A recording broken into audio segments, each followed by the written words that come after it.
shots at the enemy. I'm gonna make it to the top, leave a legacy. If I got something to say, you better let me speak. Turn it up a new degree, bitch, you ain't seen anything. I pop off with the new rock, electronic, blow the sonic roof up. I'm too honest when I take a few shots. They're too toxic, need to take a new song. You cannot save me. Lihatlah anakmu, Wi. Pak Jokowi maksudnya ya. Disingkat saja. Tatapan sinis penuh kebencian dari anakmu kepada anaknya Prabowo.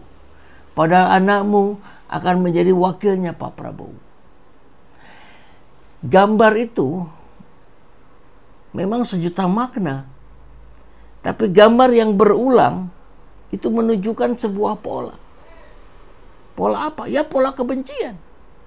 Apalagi ada akun Kaskus Fufu Fafa ini semakin memvalidasi bahwa Gibran itu sangat membenci Didit, anaknya Prabowo. Dan sebetulnya sangat membenci Prabowo juga. Dan sebetulnya sangat membenci SBY juga, AHY juga. Semua orang dia benci. Disinyalir juga punya ciri-ciri megalomania. Ciri-ciri megalomania itu delusi akan superioritas. Dia merasa dia orang yang paling hebat di seluruh dunia. Semua nggak ada apa-apanya kecuali dia sendiri. Delusi memiliki relasi dan kekuatan yang hebat. Dia merasa bisa ngomongin siapa saja. Dia merasa punya koneksi dengan orang-orang hebat di dunia. Kurang berempati atau bahkan tidak berempati sama sekali. Ya lihat saja barang-barangnya branded semua. Apalagi tas istrinya yang harganya 500 juta. Harga rumah itu. Gimana rumahnya? Ingin orang-orang takut kepadanya, mudah marah, delusi akan kehebatan, self-center, ke dirinya saja, semua ke dirinya. Kepercayaan diri yang tinggi, mudah berubah suasana hatinya, suka membesar-besarkan sesuatu. Dari tatapan ini, dekat loh, jarak dekat ini. Pandangan Gibran kepada Mas Didit ini begitu sinis dan penuh kebencian. Oh, itu kebetulan kali. Ini ada lagi. Ini acara resmi. Atau yang kali silaturahmi Idul Fitri kalau nggak salah ya. Begitu juga tatapannya. Lurus, sinis, penuh kebencian. Kalau sekali mungkin nggak sengaja, tapi ini berkali-kali. Dan ada lagi momen-momen lain. Kita tampilin dua saja dulu. Bagaimana kalau sudah begini? Saya dapat dari postingannya Duren. Lihat makanan cross, lihat fotografer cross, lihat Mas Didit checklist. Kenapa coba? Lihat ini. Allah. Dengan wajah geram ingin melumat. Jangan-jangan dia suka. Allah. Nah, sahabat Tesir, gambaran ini cukup menunjukkan ya. Gambar itu menunjukkan peristiwanya. Ini kalau di zoom nih kayak begini nih. Ngeri gak sih? Kalau saya sih ngeri sekali punya pemimpin yang kayak begini. Tuh. No. Di bawahnya ada rekam jejak di kasus Fufu Fafa lagi. Kasihan capres anaknya fashion designer homo. Anda, Gibran, memandang Didit penuh sinis dan kebencian. Sekarang rakyat Indonesia yang merasakan muak benci pada dirimu. Allah, takdir Allah ini yang ngebuka. Manusia mana mampu. Digerakkannya orang-orang gitu untuk kemudian memunculkan ini. Nyindir Om Wowo cerai sama istri pas Pilpres mau rujuk tapi nggak jadi, anaknya homo. Ini sudah banyak, kita ulang sedikit saja lah. Kasihan capres yang anaknya fashion designer homo.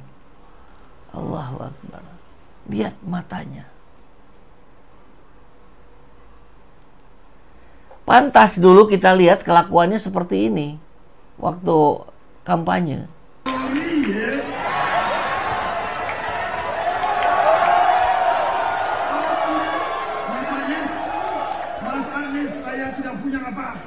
Saya sudah siap mati untuk negara ini.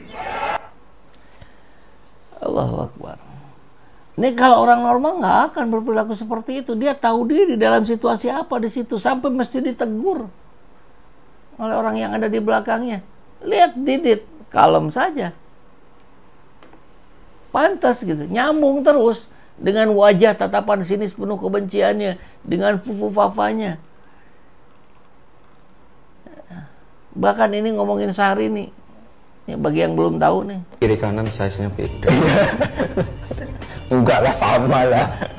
Kayaknya bapak sama lah. Pre-love. Pre-love Syahrini.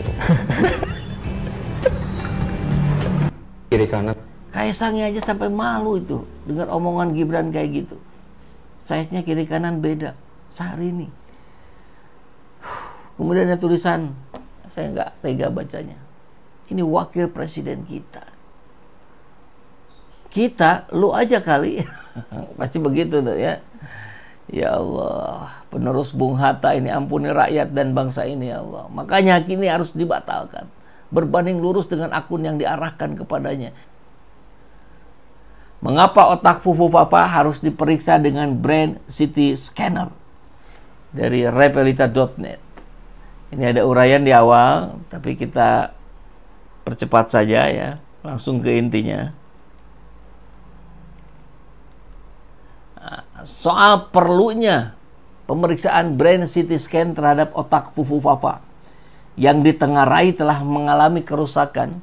Menurut pakar psikologi forensik Reza Indragiri Amril baru-baru ini sesuai dengan statement psikolog Eli Risman. Merujuk penelitian Dr. Donald Hilton, ini buat pemahaman kita semua ya. Dokter ahli bedah syaraf dari Amerika Serikat.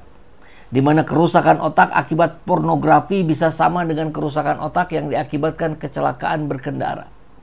Kerusakan otak yang disebabkan pornografi merusak 5 bagian otak.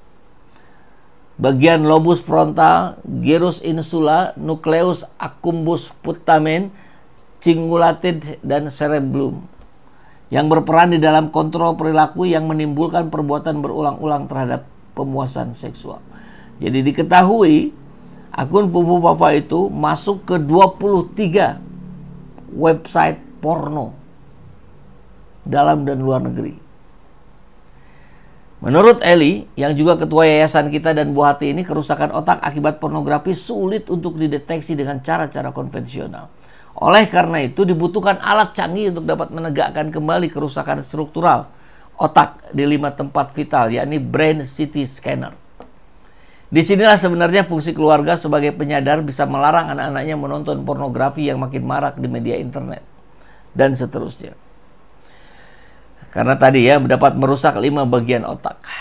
Nah, inilah yang dikhawatirkan oleh Reza. Ya, karena kalau sudah rusak maka akan mengakibatkan kemampuan belajar, kemampuan pengambilan keputusan, dan itu menjadi kekuatan manusia itu. Jadi kalau lemah di situ ya sudah. Jadi itu yang dikhawatirkan Reza bila Fufu Fafa setelah dites mengalami hal tersebut dan dipercaya mengemudikan kendaraan. Meski hanya sebagai co-driver, maksudnya sebagai wakil presiden ya. Karena bila sewaktu-waktu terjadi sesuatu pada drivernya, maka mau tak mau, suka tak suka, maka co-driver lah yang bertanggung jawab mengemudikan kendaraan tersebut yang bernama Indonesia.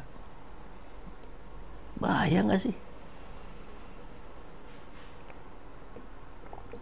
Secara lebih detail, soal bagian-bagian otak di atas, PVC atau prefrontal cortex merupakan bagian otak yang terletak di belakang dahi yang memiliki fungsi untuk mengatur pemahaman, logika, konsentrasi, perencanaan, dan sikap kritis seseorang dalam menanggapi sesuatu.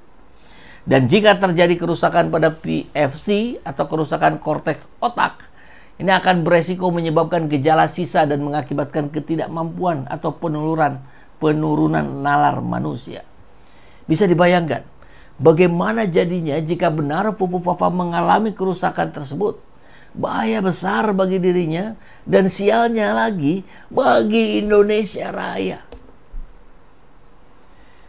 Kecanduan pornografi sebagaimana yang dialami oleh Fufu Fafa memang dapat memberikan dampak buruk terhadap fisik, mental, dan sosial. Terutama jika dilakukan berlebihan. Disebutkan dalam sebuah penelitian bahwa seorang yang sering menonton pornografi memiliki resiko terjadinya atrofi atau penciutan atau pengecilan otak depan. Di mana nantinya kondisi ini dapat memicu timbulnya keadaan yang disebut frontal lobe syndrome yang menimbulkan keluhan berupa perubahan sikap, misalkan impulsif, kompulsif, mood swing, tiba-tiba berubah gitu ya. Sulit konsentrasi dan menjadi sulit ketika akan mengambil keputusan. Kesimpulannya, kerusakan pada sel-sel saraf otak ini biasanya bersifat permanen, sulit untuk sembuh seperti awal. Begitupun dengan atrofi atau pengecilan pada otak, tentu tak dapat kembali dengan normal dan dapat menimbulkan kelainan yang permanen. Jika keluhan itu terjadi, maka perlu psikiater atau dokter ahli jiwa untuk penanganan lebih lanjut. Karena hal kecanduan pornografi seperti yang dialami oleh Fufu Fafa ini memberikan dampak buruk bagi Indonesia di masa depan.